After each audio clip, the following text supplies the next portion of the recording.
ओम नमोर्यंताणं नमो सिद्धाणं नमार्याणं नमो वज्रायणं नमो लये सवसावणं।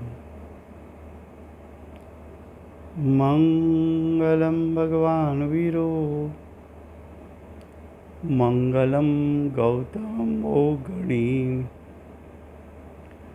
मंगलं कुन्दकुन्दार्यो जैनधर्मोऽस्तु मंगलम्। ओंकार बिंदु संयुक्तं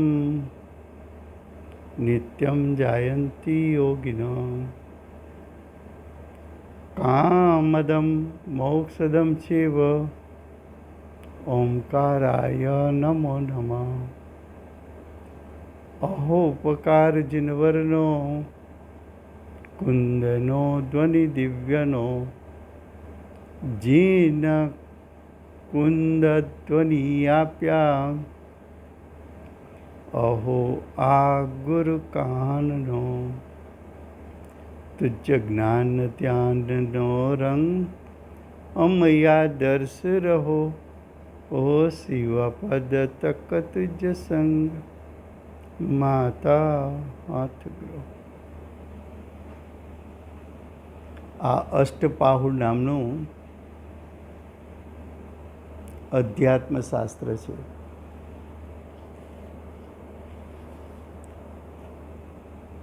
આચાર્ય ભગવંતે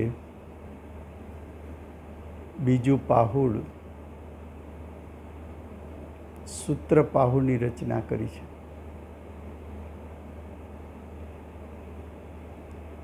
સૂત્ર પાહુડમાં આચાર્ય ભગવંત जिनेन्द्र भगवाने सूत्र अनुसार 3 लिंग कह्या छे,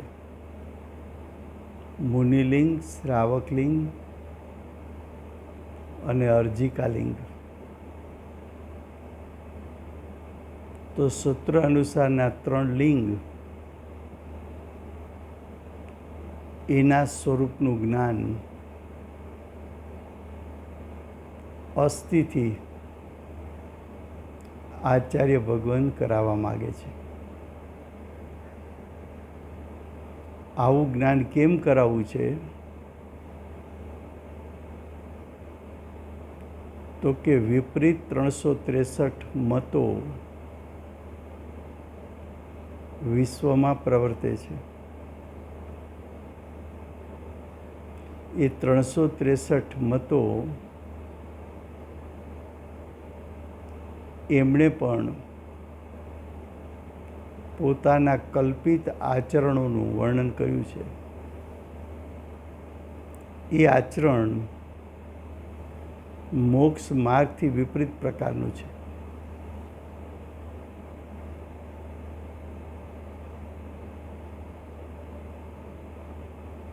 તો આચાર્ય ભગવાન जिनेन्द्र भगवाने दर्शावेला सिद्धांतों अनुसारનું आचरण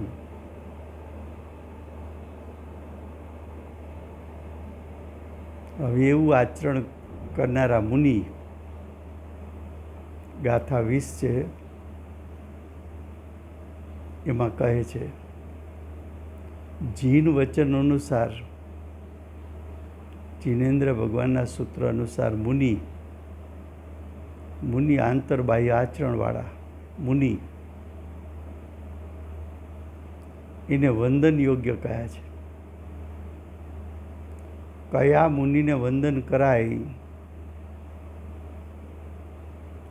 અને કયા કહેવાતા સંતોને કે મુનિઓને વંદન ન કરાય એના વિવેકનું જ્ઞાન કરાવે છે। મુનિનું સ્વરૂપ કેવું હોય? જે પોતાની જાતને મુનિ કેવડાવે પણ મુનિ પદને શોભાવે એવું આચરણ જો પ્રગટ રૂપ ન હોય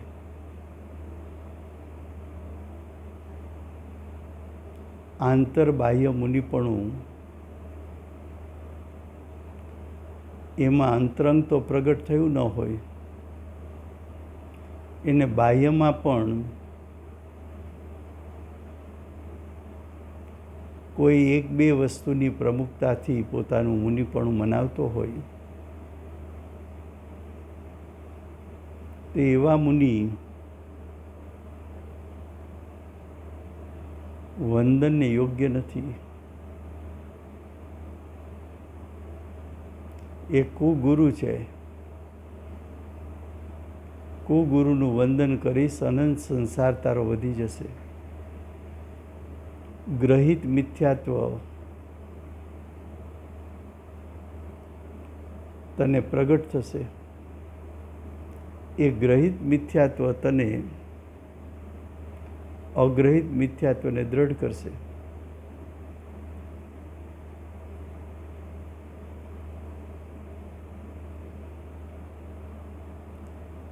અગ્રહિત મિથ્યાત્વ દ્રઢ થવાથી તારો સંસાર અનંત ગુણો થઈ જશે. અહીંયા અસ્થિથી મુનિનું સ્વરૂપ બતાવે ત્યારે નાસ્તિથી પણ સ્વરૂપ સમજી લેવું. અસ્થિથી સાચા ગુરુ કેવા હોય, તો આવું સાચું ગુરુપદ છે એ સિવાયના પોતાને ગુરુ મનાવનારા વિપરીત માર્ગી મિથ્યા દૃષ્ટિ પોતાની નાવ ડૂબશે, બીજાની નાવ ડૂબાડશે.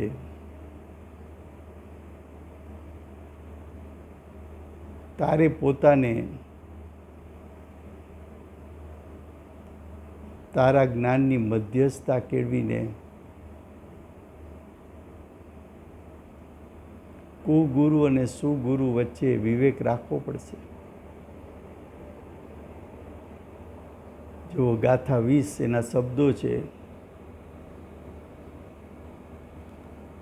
ત્રણ ગુપ્તિ પંચ મહાવ્રતે જે યુક્ત સંયત તેહ છે, નિગ્રંથ મુક્તિ માર્ગ છે તે ખરેખર વંદ્ય છે.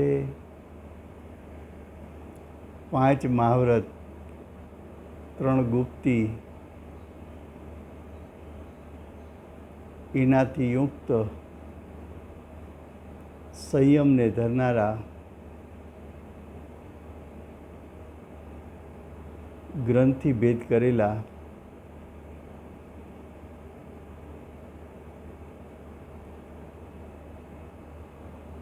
પરિગ્રહને ત્યાગીને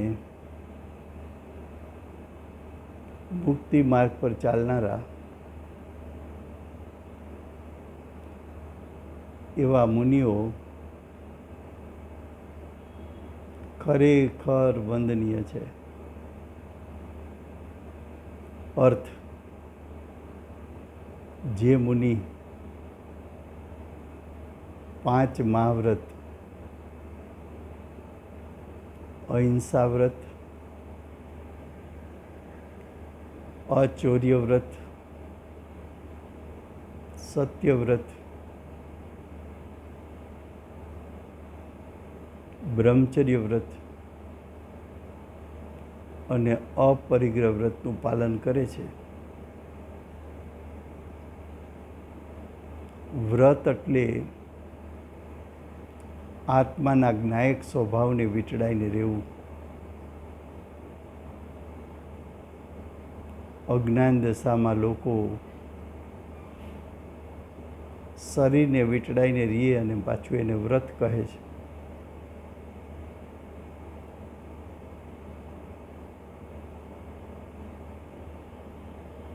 મુનિરાજને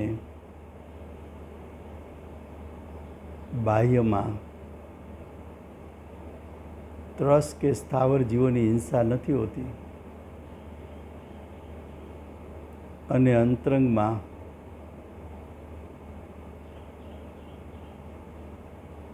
ભાવ હિંસા જેમને નથી હોતી ભાવ હિંસા નહીં હોવાથી પોતાના 10 પ્રકારના પ્રાણ એની દ્રવ્ય હિંસા પણ હોતી નથી.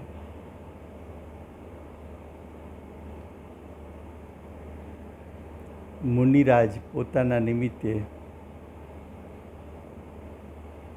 સ્વભાવ હિંસા કે પરભાવ હિંસા કરતા નથી.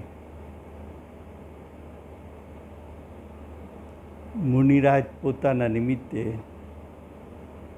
સ્વદ્રવ્ય હિંસા કે પરદ્રવ્ય હિંસા કરતા નથી. 6 કાયના જીવો પ્રત્યે જેમને અનુકંપા પ્રગટી છે, આવી અનુકંપા સમ્યક દર્શન જ્ઞાન ચારિત્ર સહિતની છે. આત્માના ભાન અને જ્ઞાન સહિતની છે. એવું અહિંસા વ્રતનું પાલન કરે. મુનિરાજ બાહ્યમાં મૌન રહેવા માગે છે. કદાચ ઉપદેશ આપવાનો ભાવ આવે તો સ્વપરનું હિત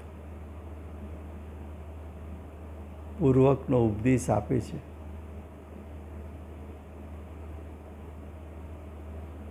પણ મૌન રહેવું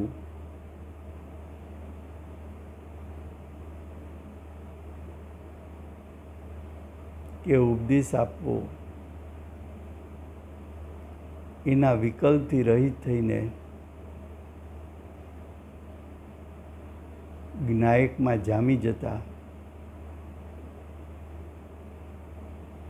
મુનિરાજ સત્યવ્રતના પાલક છે.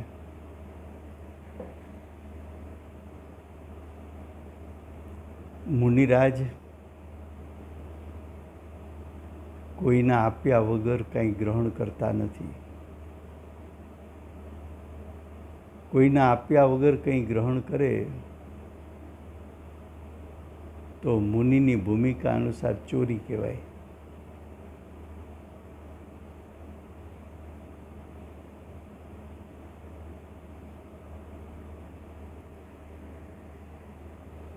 ચોરી કહેવાય.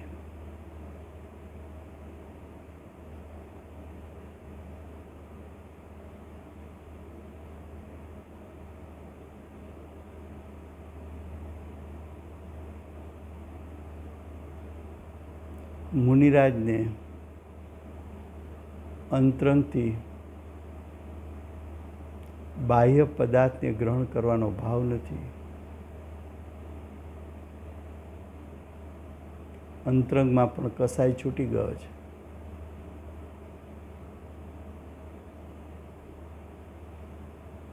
એવા મુનિ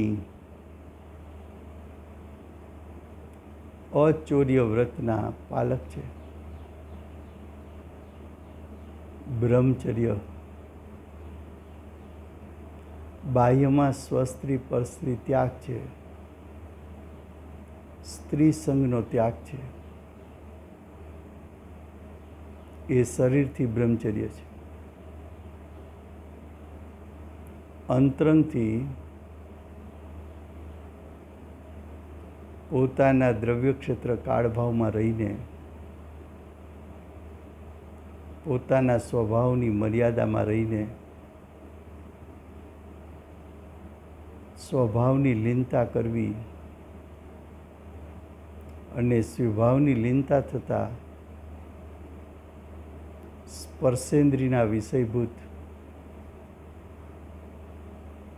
સ્ત્રી સંગ સંબંધી વિકલ્પ ઉત્પન્ન ન થવો,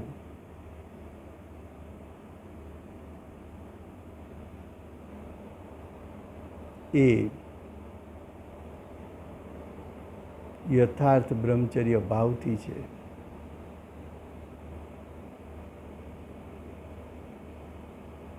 મુનિરાજ પોતાના સ્વભાવથી ચ્યુત થતા નથી. સ્વભાવમાં લીનતા છે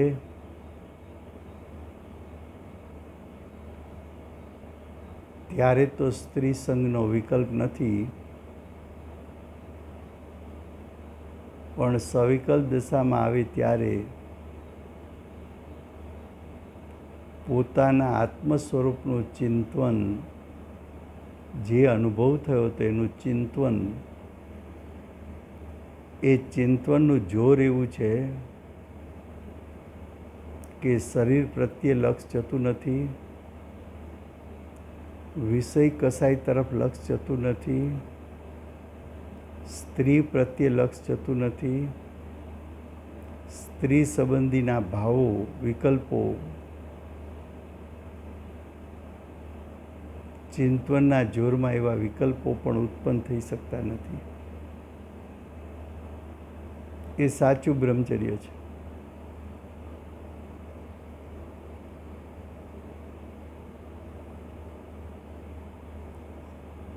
અપરિગ્રહ. બાહ્યમાં 10 પ્રકારના પરિગ્રહ, પૂર્વ ભાવમાં બાંધેલા કર્મ, એના ફળમાં સંયોગ રૂપે 10 પ્રકારના પરિગ્રહ આવ્યા. પણ એ પરિગ્રહનું લક્ષ જતાં વિકલ્પ ઉત્પન્ન થાય. વિકલ્પ ઉત્પન્ન થતાં રાગદ્વેષ ઉત્પન્ન થાય. રાગદ્વેષ ઉત્પન્ન થતાં એ રાગદ્વેષ વિતરાગતાનું ઘાતક બને અને વિતરાગતાનું ઘાતક બને તો વિતરાગતામાં વૃદ્ધિ ન થઈ શકે. માટે મુનિઓ વર્તમાન ભવે ચક્રવર્તી રાજા હોય, ચક્રવર્તી રાજાનો વૈભવ શબ્દથી ગણી ન શકાય. એવા ચક્રવર્તી રાજા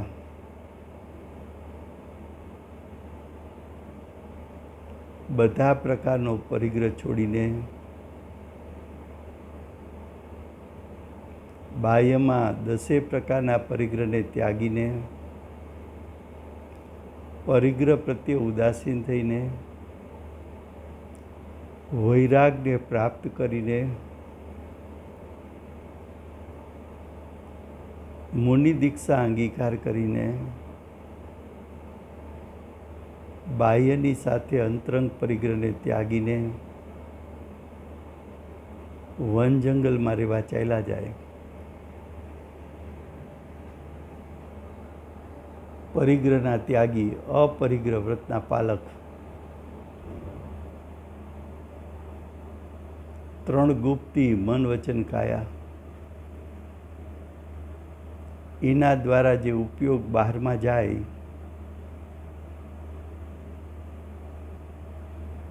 તો વિકલ્પને ઉત્પન્ન કરે. મુનિરાજ મન વચન કાયાથી ઉદાસીન થઈને પોતાના ઉપયોગને મન વચન કાયાથી સમેટીને જ્ઞાયક સન્મુખ થઈને નિર્વિકલ્પ દશા પ્રાપ્ત કરીને મુનિને યોગ્ય ચારિત્ર પ્રગટ કરે છે.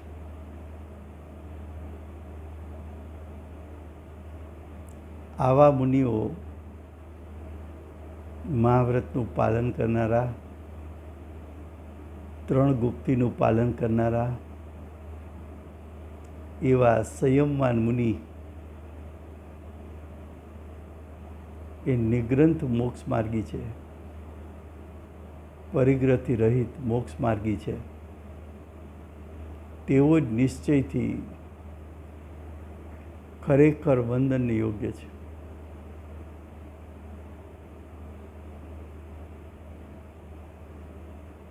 આવું મુનિનું સ્વરૂપ ક્યારેય તે સાંભળ્યું છે, ક્યારેય તે લક્ષમાં લીધું છે? આવા મુનિ સિવાય ક્યાંય તું વંદન કરીશ તો મિથ્યાત્વનું પોષણ થશે, અનંત સંસાર વધી જશે. ભાવાર્થ: અહિંસા, સત્ય, અસ્થેય એટલે અચોર્ય, બ્રહ્મચર્ય અને પરિગ્રહ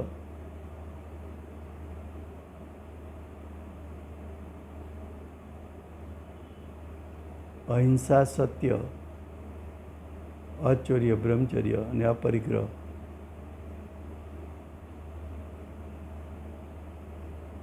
આ પાંચ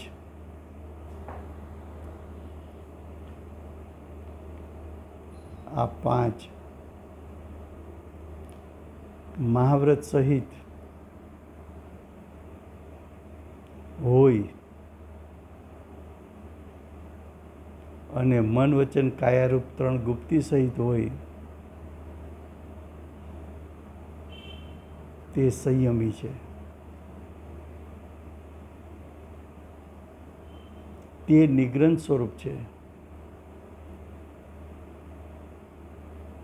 ગ્રંથિ ભેદ છે,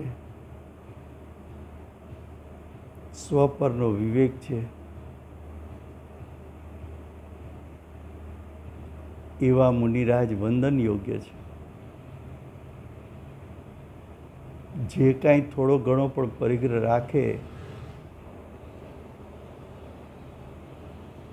તે મહાવ્રતી સંયમી નથી. જઈને જોવું 363 પાખંડ મતમાં જે પોતાને સાધુ કહે છે એના અંતરંગ પરિણામને બાહ્ય આચાર જોવા, પછી નક્કી કરવું કે કયા મુનિને વંદન કરવા.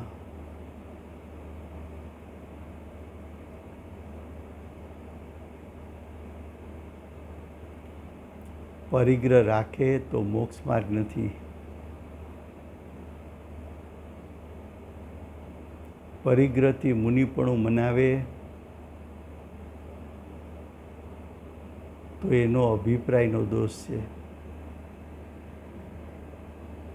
એનું જ્ઞાન અજ્ઞાન રૂપે પરિણમે છે.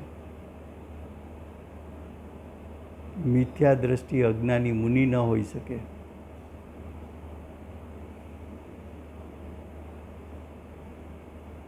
હવે ગાથા 21 મુનિલિંગનું જ્ઞાન કરાવ્યું. કેમ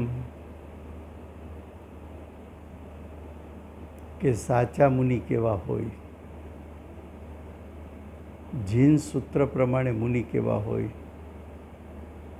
જીન વચન પ્રમાણે મુનિ કેવા હોય, તીર્થંકર કેવું મુનિપદ ગ્રહણ કરીને તીર્થંકર થયા છે એના સ્વરૂપનું યથાર્થ જ્ઞાન કરાવવું છે.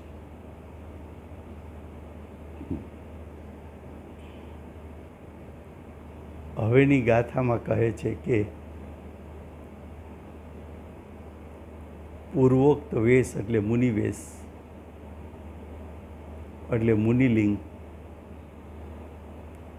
ઉપરની ગાથામાં મુનિલિંગ કહ્યું એનું સ્વરૂપ કેવું છે. હવે બીજો વેશ, વેશ એટલે લિંગ. વેશ એટલે કપડાં પહેરવા એમ નહીં. વેશનો અર્થ છે લિંગ.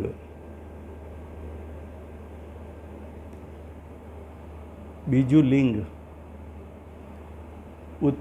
ઉત્કૃષ્ટ શ્રાવકનું નીચે પ્રમાણે કહેવામાં આવે છે. શું કહ્યું?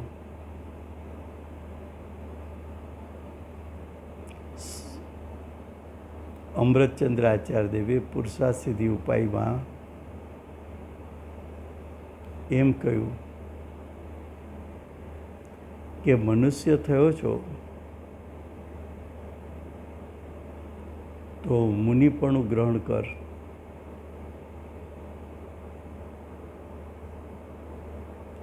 કોઈને એમ થાય કે પ્રથમ સમ્યક દર્શન પ્રાપ્ત કરીએ, પછી શ્રાવકપણું પ્રગટે, પછી મુનિપણું પ્રગટે. પણ તમે તો સીધું મુનિપણું લેવાનું કહો છો.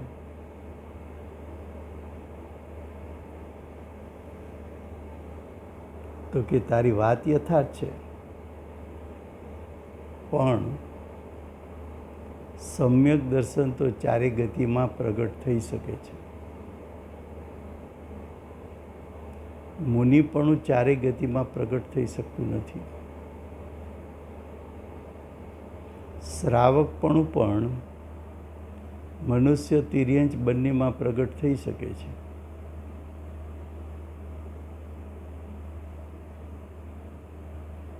પણ મુનિપણું તિર્યંચ ગતિમાં પ્રગટ થઈ શકતું નથી. મુનિપણું તો માત્ર મનુષ્યપણામાં પ્રગટે છે, અને મનુષ્યપણાથી મોક્ષે જવાય છે.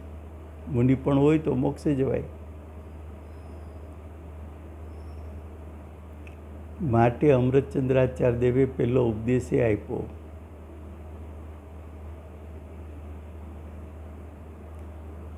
કે મુનિપણું ગ્રહણ કર.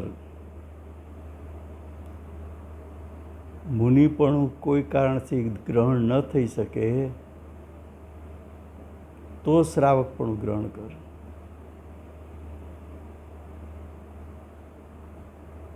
મનુષ્ય થયો એ જ ગતિમાંથી મોક્ષ જવાય, અને એ જ ગતિમાં મુનિપદ પ્રાપ્ત કરી શકાય, અને મુનિપદ પ્રાપ્ત કર્યા વગર મોક્ષની પ્રાપ્તિ ન થાય. તો હવે તું મનુષ્ય થયો તો અમે પહેલો ઉપદેશ કયો આપીએ?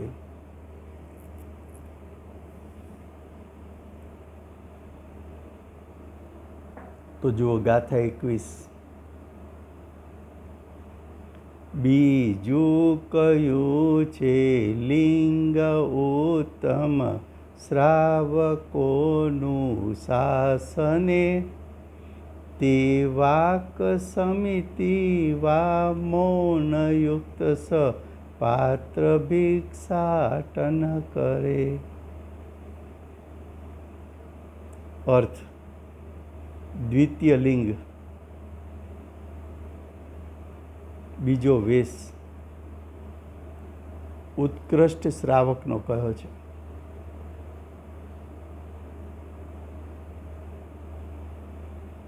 તે ઉત્કૃષ્ટ શ્રાવક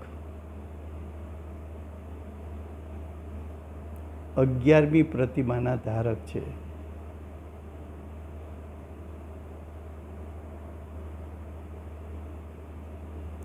તે ભ્રમણ કરી ભિક્ષા દ્વારા ભોજન કરે, અને પાત્રમાં ભોજન કરે તથા હાથમાં પણ કરે, અને સમિતિરૂપ પ્રવર્તા થકા ભાષા સમિતિરૂપ બોલે અથવા મૌન પણ રહે. શું કહ્યું? શ્રાવક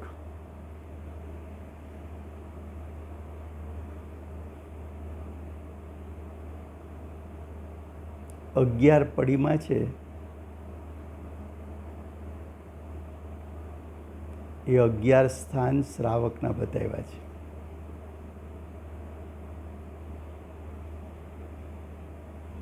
જે 11 સ્થાન શ્રાવકના બતાવ્યા એને શ્રાવકના પદ પણ કહેવાય, સ્થાન પણ કહેવાય. એને શ્રાવકના ગુણસ્થાન પણ કહેવાય.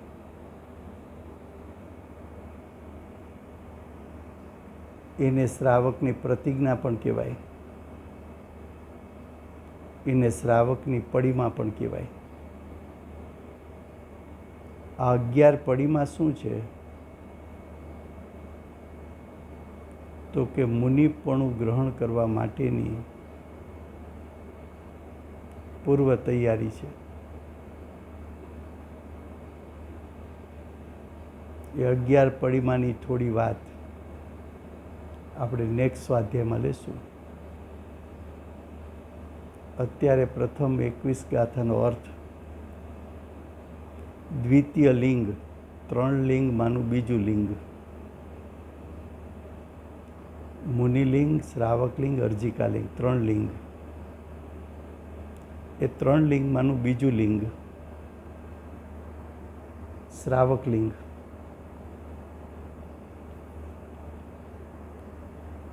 બીજો વેશ ઉત્કૃષ્ટ શ્રાવકનો છે, એટલે કે બીજું લિંગ શ્રાવકનું છે કે જે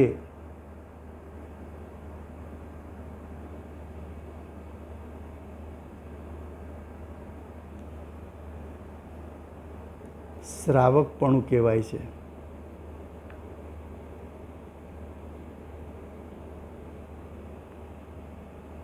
આ પ્રમાણે ઉત્કૃષ્ટ શ્રાવક કહ્યો છે.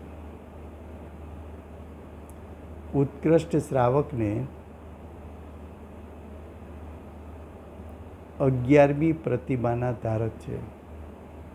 11મી પ્રતિમા હોય તો એનો અર્થ એમ કે 1 થી 10 પ્રતિમા હોય જ. જે 5મી પ્રતિમા પાલન કરતો હોય તો એનો અર્થ એમ કે 1 થી 4 પ્રતિમા એને હોય જ. એ પ્રતિજ્ઞાનો ક્રમ છે.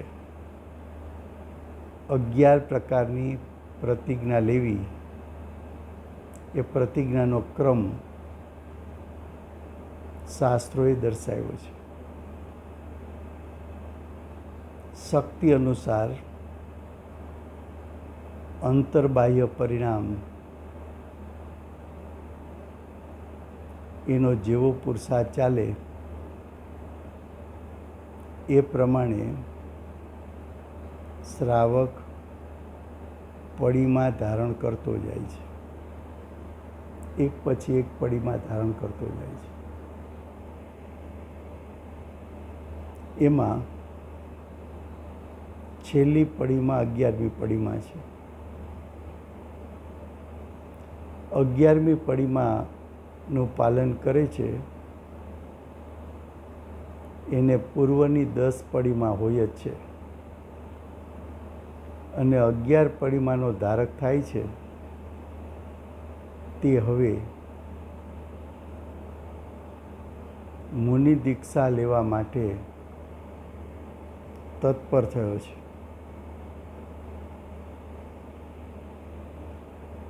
તો કહે છે કે 11 પડીમાંના ધારક છે. આવા પડીમાધારી શ્રાવક ભ્રમણ કરી ભિક્ષા દ્વારા ભોજન કરે. જેમ મુનિરાજ આહારદાન માટે નીકળે એમ 11મી પડીમાંનો ધારક આહાર લેવા માટે નીકળે.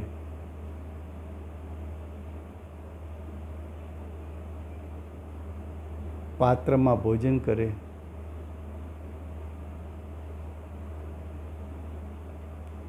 શ્રાવક પાત્રમાં ભોજન કરે તો દોષ નથી,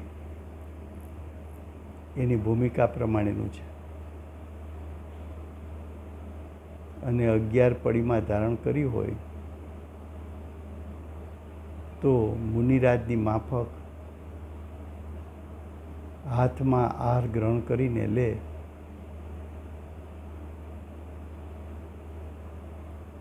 પાંચ સમિતિનું પાલન પણ કરે.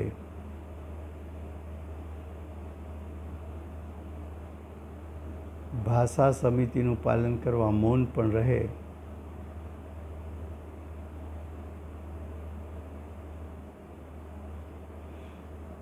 મૌન પણ રહે અને કદાચ બોલે એટલે કે ઉપદેશ આપે તો સ્વપરનો હિતને ધ્યાનમાં રાખીને ઉપદેશ આપે.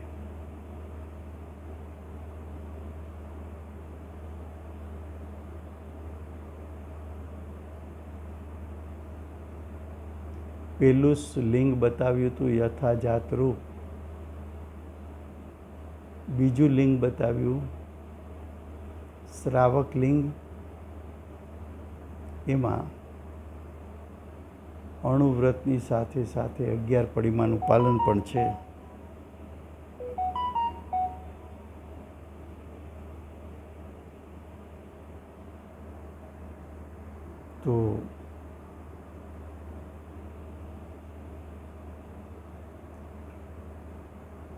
હવે એનો ભાવાર્થ.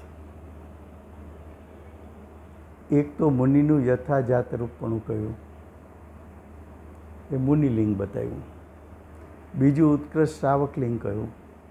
ઉત્કૃષ્ટ શ્રાવકમાં 11 પડિમાના પાલક છે. જે શ્રાવક છે અને પડિમાનું પાલન કરે છે, એક વસ્ત્ર ધારણ કરે છે, ભોજન માટે આહારદાન માટે નીકળે છે, પાત્રમાં પણ ભોજન કરે અને કરપાત્રમાં પણ કરે છે. 5 સમિતિનું પાલન કરે, એમાં વચન સમિતિ પણ પાળે છે, મૌન રહે છે. આવો શ્રાવકનો વેશ છે.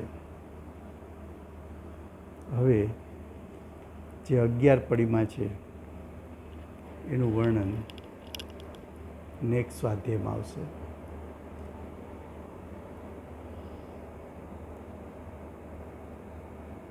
ત્રણ લિંગને દર્શાવનાર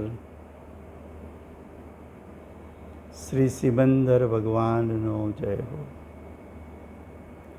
મુનિલિંગને પાલન કરનાર કુંકુંદાચાર્ય દેવનો જય હો. વર્તમાન કાળે 3 લિંગનું યથાર્થ જ્ઞાન કરાવનાર પરમ પૂજ્ય સદગુરુદેવનો જય હો. નિરતિચાર સમ્યક દર્શનને પ્રાપ્ત કરનાર પ્રસમમૂર્તિ ભગવતી માતનો જય હો. અષ્ટ જીનવાણી માતનો જય હો. પરમ દિગંબર જૈન ધર્મનો જય હો.